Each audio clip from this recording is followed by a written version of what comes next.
Students अक्सर ये बात पूछते रहते हैं कि जो मेडिकल टेक्निकल टर्मिनोलॉजी है उसको बहुत इफ़ेक्टिवली कैसे याद रखा जाए? क्योंकि देखिए कोई भी एक स्टूडेंट होता है उसके पढ़ने के अनेक तरीके होते हैं। सबको याद करने के किसी सब्जेक्ट को याद करने का उसका अपना एक अलग तरीका डेवलप हो जाता है। बहुत सारे बच्चे ऐसे होते हैं कि जो हर चीज़ को केवल अ, रट के यानी कि उसको जो बुक में लिखा हुआ है उसको अक्षर-अक्षर ऐसे ही जो है पूरा जैसे अल्फ़ाबेटिकली जिस तरीके से वो मेंशन्ड है ऐसे ही याद रखने का प्रयास करते हैं। वो बहुत लॉन्ग टर्म के लिए अच्छा नहीं है क्योंकि टेक्निकल टर्मिनोलॉजी स्पेसिफिक होती है। जैसा कि आप जानते हैं कि मेडिकल साइंस में जो टेक्निकल टर्मिनोलॉजी है वो मुख्यतया रोमन, ग्रीक और लैटिन इन 3 जो है लैंग्वेज से बेसिकली डेवलप हुई है। तो यदि हम जब भी जो भी मेडिकल के स्टूडेंट्स होते हैं, इंडिया में तो बेसिकली मेडिकल एजुकेशन इंग्लिश में प्रोवाइड की जाती है। वो टोटली इंग्लिश है और उसमें जो टेक्निकल वर्ड्स हैं, वो अधिकतर लैटिन और ग्रीक भाषाओं से ही लिए गए हैं, कुछ रोमन भी हैं। तो इसका अर्थ ये हुआ कि जो भी मेडिकल एजुकेशन ले रहा है, उसको वो वर्ड एज़ इट इज़ याद करने होंगे और उसको जो वर्ड का डेरिवेशन है बेसिकली, वर्ड का डेरिवेशन रोमन में यदि आप देखें, तो वो सेम उसी तरीके से है जैसे कि संस्कृत में एज़ इट इज़ है। जैसे कि संस्कृत में किसी वर्ड का जो डेरिवेशन होता है, उसमें एक धातु होती है, जिसका एक स्पेसिफिक मीनिंग होता है। उसमें फिर पीछे प्रत्यय लगता है, प्रत्यय जिसको हम कहते हैं और उससे वो शब्द बन जाता है और उन शब्दों में जो पूर्व में लगते हैं, वो उपसर्ग लगते हैं, जो कि उसके शब्द का मीनिंग बदल देते हैं अनेक बार। तो इस प्रकार से ये एक इफ़ेक्टिवली एक शब्द बनता है और जब ये वाक्य में प्रयुक्त हो जाता है, तो हम इसको पद कहते हैं। ठीक इसी प्रकार रोमन स्क्रिप्ट में अगर आप देखेंगे, तो वहाँ पे एक रूट होती है, जिसका एक मीनिंग होता है और उसके पहले प्रीफिक्स और बाद में सफिक्स लगता है। बिल्कुल वही सेम प्रक्रिया है फॉर्मेशन की जो है, जैसे कि संस्कृत में है। लेकिन अब समस्या ये आती है कि जब भी हम लोग जो टेक्निकल टर्मिनोलॉजी की स्टडी करते हैं, तो हमें ये देखना पड़ेगा कि भई अगर कोई वर्ड है, चाहे वो रिसर्च वर्ड है, तो ये सर्च जो है रिसर्च किससे डेराइव हुआ है? तो कहीं न कहीं वो कोई लैटिन से होता है, कोई ग्रीक से होता है, कोई फ्रेंच से होता है, कोई अलग-अलग भाषाओं से बेसिकली वो लिए गए हैं। तो हमें उसका मीनिंग पढ़ना पड़ेगा कि भई इसका मीनिंग बेसिकली ये है, लेकिन ये मीनिंग क्यों है? ऐसा कुछ नहीं है। ऐसा हमको केवल वो याद रखना पड़ता है। तो मेरा यहाँ पे मानना ये है कि जो व्यक्ति या जो कोई पर्सन या कोई स्टूडेंट उसकी जो मदर टंग है, जो उसकी मातृभाषा है, भारतीय भाषाओं में यदि हम भारत के परिप्रेक्ष्य में बात करते हैं, तो भारतीय भाषाओं में जो मूल भाषा है, जिससे कि सब भाषाएँ डिराइव्ड हुई हैं, वो संस्कृत है। तो संस्कृत निष्ठ यदि हम उसको स्मरण कर सकें, हर एक स्टूडेंट्स को ये लिबर्टी दी जानी चाहिए और अगर लिबर्टी नहीं भी है, तो भी कोई समस्या नहीं है। उस विषय को बहुत अच्छे से याद रखने के लिए हम उसका एक अल्टरनेटिव अपनी भाषा में भी स्मरण करें। आशा है आप मेरी बात समझ गए होंगे। मेरा कहने का मतलब ये है कि यदि आप किसी एक पर्टिकुलर टेक्निकल टर्मिनोलॉजी को पढ़ रहे हैं और आप ये लिख उसमें ये लिखा हुआ है कि ये वर्ड जो है लैटिन से डिराइव्ड है, ये ग्रीक से डिराइव्ड तो वहाँ पे आपने उसको रट लिया और वो आपके दिमाग में चला गया। वो ठीक है, इट्स ओके। वो आपको क्योंकि एग्ज़ाम के पर्पज़ से उसको करना है, वो ठीक है। लेकिन यदि हम उसका एक इफ़ेक्टिव मीनिंग जानना चाहते हैं, तो हमको उस वर्ड को अपनी लैंग्वेज में भी याद करना चाहिए। तो उससे क्या होगा कि एक तो वो कोरिलेशनल हो जाएगा और हम उसको कभी नहीं भूलेंगे। एक सिंपल सी बात है जैसे कि मैं हम बात करते हैं डायरिया। हमें पता है मेडिकल साइंस में कि रिया शब्द जहाँ पे लगता है वहाँ पे कहीं न कहीं कोई एक डिस्चार्ज या सिक्रीशन निकलता है। इस प्रकार से वो एक शब्द है तो डायरिया। डाया भी वर्ड कहीं से आया होगा, मुझे एग्जैक्टली उसका मीनिंग मालूम नहीं है, तो हम डायरिया शब्द प्रचलित है कॉमन। यदि हम इसको अपनी भाषा में देखें, भारतीय भाषा में देखें संस्कृत में, तो इसको अतिसार कहते हैं और बहुत ही सिंपल सा है, अति आप सभी जानते हैं अति का मतलब क्या होता है? बहुत अधिक मात्रा। जब नॉर्मल से कोई अधिक मात्रा होती है, और सार का मतलब सरण। जब कोई चीज अपनी सामान्य मात्रा से अधिक बाहर निकल रही है तो वो अतिसार है। तो समस्या क्या है? अगर आप डायरिया याद रख सक करते हैं तो वो मुझे लगता है कि अधिक कठिन है, और अतिसार याद रखना बहुत आसान है। और लगभग लगभग सारी टेक्निकल टर्मिनोलॉजी, क्योंकि अब वैज्ञानिक एवं तकनीकी शब्दावली आयोग में मैं काम करता रहा हूँ पिछले करीब 1 दशक से अधिक से वहाँ पे काम कर रहा हूँ, और वहाँ पे लगभग सारी जितनी भी जो टेक्निकल टर्मिनोलॉजी है, मेडिकल साइंस है और बाकी इंजीनियरिंग और जितने भी जो है वास्तुशास्त्र, सबकी टेक्निकल टर्मिनोलॉजी हिंदी और क्षेत्रीय भाषाओं में उपलब्ध है। और हिंदी और क्षेत्रीय भाषाएं वो सब संस्कृत से डाइराइव्ड हैं, तो इसलिए देखा जाए तो हमारी जो मूल भाषा है वो संस्कृत है। वो भारत में जम्मू कश्मीर से लेकर के कन्याकुमारी तक संस्कृत ही मूल भाषा है। सारी जो दक्षिण भारतीय भाषाएं तो बिल्कुल संस्कृतनिष्ठ हैं।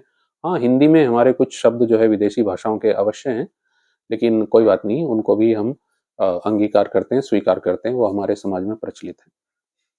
तो इस प्रकार से यदि आप याद रखने का प्रयास करते हैं, बहुत सारे कहते हैं नहीं जी ये तो बाइसेप्स को क्या कहेंगे आप? बहुत सिंपल सी बात है, द्विशीर्षिका। यदि आप इसको ऐसे याद रखें, बाई का मतलब जब भी जो बाई वर्ड है, तो यूनी जो है वो सिंगल के लिए यूज होता है, बाई जो है वो दो के लिए यूज होता है, ट्राई जो है वो तीन के लिए यूज होता है। तो और सिफेल जो शब्द होता है वो बेसिकली हेड रीजन के लिए यूज होता है, ऊपर के लिए। तो बाइसेप्स, बाई मतलब दो, द्वि, और शीर्षिका जिसके दो सिर हों वो बाइसेप्स है। और ऊपर के एरिया में बाइसेप्स, नीचे के एरिया में फीमोरिस लग जाएगा उसमें जो है, ठीक है ना? तो इस प्रकार से जो है वो बन जाती हैं दोनों बाइसेप्स, ऊपर वाली बाइसेप्स और नीचे वाली जो है फीमर वाली जो है वो फीमोरिस हो जाएगी, उसमें कोई बहुत बड़ी। तो इस प्रकार से यदि हम उसको द्विशीर्षिका भी याद रख लें तो क्या समस्या है? कोई समस्या नहीं है। और बल्कि आपने देखा होगा कि जो चाइनीज या रशियंस होते हैं वहां पे भी वो लोग रोमन का यूज नहीं करते हैं, बेसिकली उनकी अपनी लिपि है और अपनी भाषा में ही वो उसको स्टडी देते हैं। कारण क्या है? देखिए, जब कोई एक टेक्निकल पर्सन एक टेक्निकल एजुकेशन लेकर के समाज में जाता है, सोसाइटी में जाता है और वहाँ पे प्रैक्टिस करता है, तो वहाँ पे वो टेक्निकल टर्मिनोलॉजी यूज़ नहीं कर सकता। यदि वो करेगा तो उसके पास कोई नहीं आने वाला, ना उसकी बात कोई समझने वाला। तो उसको अपनी बात समझाने के लिए वही सब जो मातृभाषा के शब्द हैं, उन्हीं का प्रयोग करना पड़ता है, और कई बार वो शब्द गलत प्रयुक्त होते हैं। तो इसलिए अच्छा ये है कि हम उस एजुकेशन को, जो एजुकेशन हमने ली है, उसको बाइलिंगुअल बना दें। एक तो वो जिसमें हमको ज्ञान दिया जा रहा है जो उसकी शास्त्र में लिखा हुआ है, और दूसरा वो जो हमारी मातृभाषा है। अगर कोई व्यक्ति तेलुगु का है तो वो तेलुगु में उसको स्मरण रखने का प्रयास करे। कोई व्यक्ति जो है हिंदी भाषी क्षेत्र का है तो वो हिंदी भाषी में उसको याद रखने की चेष्टा करे। कोई केरल का है तो उसको मलयालम में याद रखने की चेष्टा करे, और उसी प्रकार से भाषाओं के आधार पर उसका जो साहित्य है वो प्रोवाइड कराने की कोशिश या प्रयत्न किया जाना चाहिए। जब मैं बात यहाँ पे संस्कृतनिष्ठ की कहता हूँ, तो देखिए संस्कृत विश्व की एकमात्र ऐसी भाषा है जिसके वर्णों का एक स्पेसिफिकली मीनिंग है, पर्पजफुल है। जैसा कि आप जानते हैं कि कुछ वर्ण ऐसे होते हैं जो कि कंठ से निकलते हैं, कुछ ऐसे होते हैं जो तालु से निकलते हैं, कुछ ऐसे हैं जो मूर्धा से निकलते हैं, कुछ ऐसे हैं जो दांतों से निकलते हैं, और कुछ ऐसे हैं जो कि होठ की मूवमेंट से निकलते हैं। उन सब का एक ग्रुप है। जैसे पा, फा, बा, भा, मा, सारे होठ से निकलेंगे। इसी प्रकार से क, ख, ग, घ, न सब गले से आ रहे हैं। इनका जो परिवर्तन है, जैसे ई वर्ड है, ई वर्ड और या वर्ड सेम तरीके से बोला जाता है। जब भी हम कहीं किसी शब्दों में संधि करते हैं तो ई का या बन जाता है। यानी कि हर चीज इतना साइंटिफिकली एक्सप्लेन है और उसको याद रखना बहुत आसान होता है। तो इसीलिए मेरा ये मानना है कि जो भी भारत के लोग हैं, कम से कम उनको जितनी भी जो टेक्निकल टर्मिनोलॉजी है उसको संस्कृत में अवश्य याद रखना चाहिए। और आज ये आराम से इंटरनेट पर उपलब्ध है। वैज्ञानिक एवं तकनीकी शब्दावली आयोग के द्वारा उसको स्टैंडर्डाइज किया गया, उसकी एक मानक वर्तनी भी है, वो कैसे लिखी जाए, कैसे बोली जाए, उसका सब कुछ एक निश्चित क्रम है वहाँ पे। तो यदि आप ऐसा करते हैं तो निश्चित रूप से एक बहुत अच्छी मेमोरी आपको डेवलप हो जाएगी। आप किसी भी चीज़ को, कोई भी चीज़ आप ले लीजिए, आप कभी नहीं भूलने वाले। क्योंकि ऐसे याद रखने से, ऐसे किताब के आधार पर या पुस्तक के आधार पर याद रखने से बहुत बड़े-बड़े जो विद्वान होते हैं, वो भी कई बार जो है उन चीज़ों को मिस कर जाते हैं। लेकिन यदि वो हमारी अपनी लैंग्वेज में, हमारे मस्तिष्क में सुरक्षित हैं, तो निश्चित रूप से वो हम कभी भी नहीं भूलने वाले। वो आप जब भी किसी के बॉडी की तरफ देखते हैं तो आपको उसको केवल स्किन ही नहीं दिखाई देगी, बल्कि उसके बाद स्किन के नीचे क्या है, स्किन की कितनी लेयर्स हैं, वो सब ऑटोमैटिकली मस्तिष्क में आती चली जाती हैं। तो इस प्रकार से छात्रों को कुछ लिबर्टी दी जानी चाहिए, क्योंकि मैंने ये देखा है कि अधिकतर लोग जो हमारे देश के हैं, उनको अंग्रेजी भाषा से बहुत अधिक प्रेम होता है, और यदि कोई व्यक्ति हिंदी, संस्कृत या क्षेत्रीय भाषाओं की बात करता है तो उसको बड़ी हेय दृष्टि से देखा जाता है। मेरे ख्याल से ये जो दृष्टिकोण है ये परिवर्तित होना चाहिए समाज में, और सारी लैंग्वेज को जो है वो अ, कहीं न कहीं आकर के संस्कृतनिष्ठ होना चाहिए, और संस्कृत के शब्दों का प्रयोग जो है वो दैनंदिन जो हमारा दैनिक जीवन है, उसमें प्रयोग करने का प्रयास करना चाहिए, क्योंकि जो समाज के जो प्रतिष्ठित लोग होते हैं, उनकी बातों का असर अधिक होता है, और यदि वही अ, अपनी भाषाओं और अपनी संस्कृति को हेय दृष्टि से देखेंगे, तो मुझे लगता है कि वो एक उचित बात नहीं है। तो इस प्रकार से इस सीरीज में हम लोग कभी कुछ और शब्दों के ऊपर चर्चा कर सकते हैं, क्योंकि देखिए अब जैसे आप जानते हैं कि बहुत सारा अलग-अलग जो ब्रांचेज़ होती हैं मेडिसिन की, तो आप सिंपली जो है इसको ले लीजिए, बॉन्स को ले लीजिए। बॉन्स की अलग-अलग चीज़ें होती हैं, उसमें बहुत सारे जो है वो रीज़ीज़ होते हैं, कोई प्रोसेस होती हैं, अलग-अलग होता है, तो उनको अपनी भाषा में कैसे रखें? कोराकोइड प्रोसेस है। अब आप याद रखेंगे भाई कोराकोइड है। अब कोराकोइड क्या है? बस आपको याद है कि कोराकोइड प्रोसेस है। कोराकोइड क्यों नाम उसका रखा गया?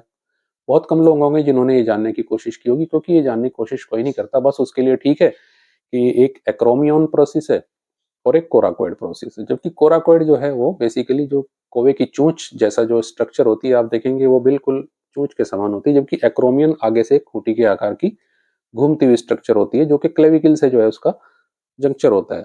तो इस प्रकार से यदि आप इसको इस दृष्टि से याद रखेंगे, तो मैं समझता हूँ कि वो कभी भी वो हमेशा आपके मस्तिष्क में एक अमिट छाप की तरह से स्थित हो जाएगी। तो इसलिए जो पार्टिकुलरली जो मेडिकल साइंस के जो टीचर्स हैं, उनको इसका ध्यान देना चाहिए कि वो उन चीज़ों को इंग्लिश में पढ़ाएँ, कोई नो डाउट कोई इसमें समस्या नहीं है, और लेकिन वो उसका संस्कृत एक अल्टरनेटिव भी उनको ज़रूर याद कराने के लिए, पढ़ाने के लिए प्रयोग करें। एक बात मैं यहाँ पे और कहना चाहूँगा, अधिकतर हमारे देश में जो भी इंग्लिश लैंग्वेज जो इंडियन इंग्लिश है बेसिकली, अ, यूनाइटेड स्टेट, यूनाइटेड किंगडम की इंग्लिश की बात नहीं कर रहा हूँ, जो हमारे यहाँ पे जो इंग्लिश बोलने वाले लोग हैं, वो डायरेक्टली मुश्किल से 2 या 4% लोग ऐसे होंगे जिनकी एक्चुअल एक्सेंट या एक्चुअल जो थॉट हैं वो इंग्लिश में होंगे।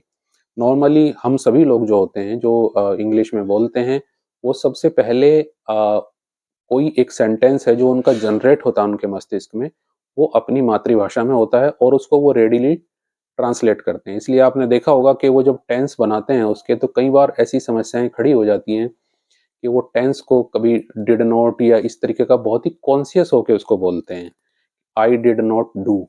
तो इस प्रकार से क्या होता है, क्योंकि उनका वो एक्चुअली एक्चुअल फ्लो नहीं है, वो ट्रांसलेटेड जो है कन्वर्सेशन है बेसिकली, जो कि रेडिली ट्रांसलेट होता है, और वो उसको ट्रांसलेट करके फिर लोगों में बोलते हैं, और बहुत ही स्ट्रीम फ्लो नहीं होता है, नेचुरल फ्लो नहीं होता है।